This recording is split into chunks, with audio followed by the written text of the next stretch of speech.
How does the office of the CDO actually scale and really scale in a way that provides sort of a valuable service to the organization versus simply being someone who's just like an advisor, like someone that you reach out to if you're just want advice on how to handle data or work with data?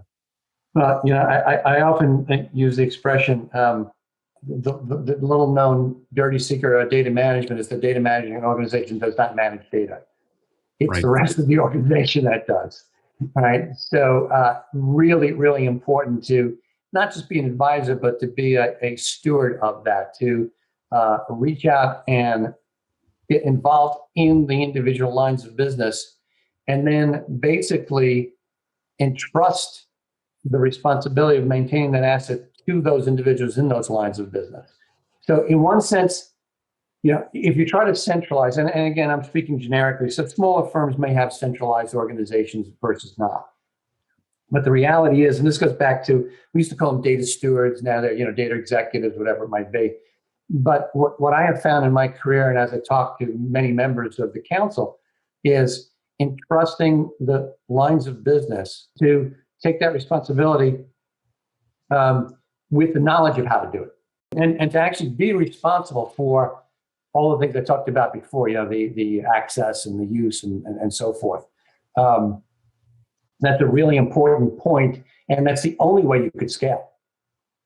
Because you'll collapse under your own weight if you try to do all of this work centralized. Again, I've seen over the course of a number of years now, data teams have actually shrunk, but their influence has increased. Right? You don't need everybody in a centralized organization. In fact, as I said, I think we found that to be ineffective in many cases.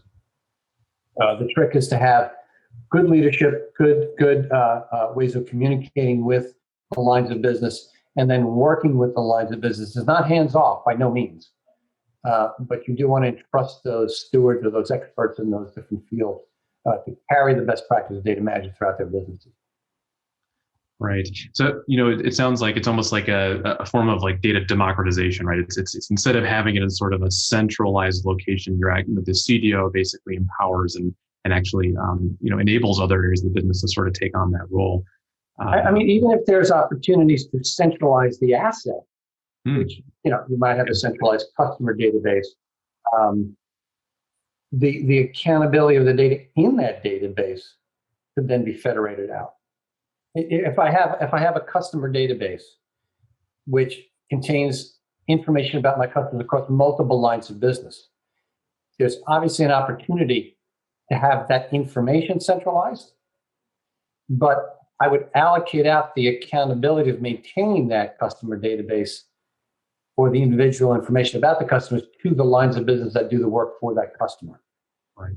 Now, what's important in that is if you're following best practice standards, John Bottega is only in that customer database once, even if I buy multiple products, which of course in the past, that was some of the disparity of data, right?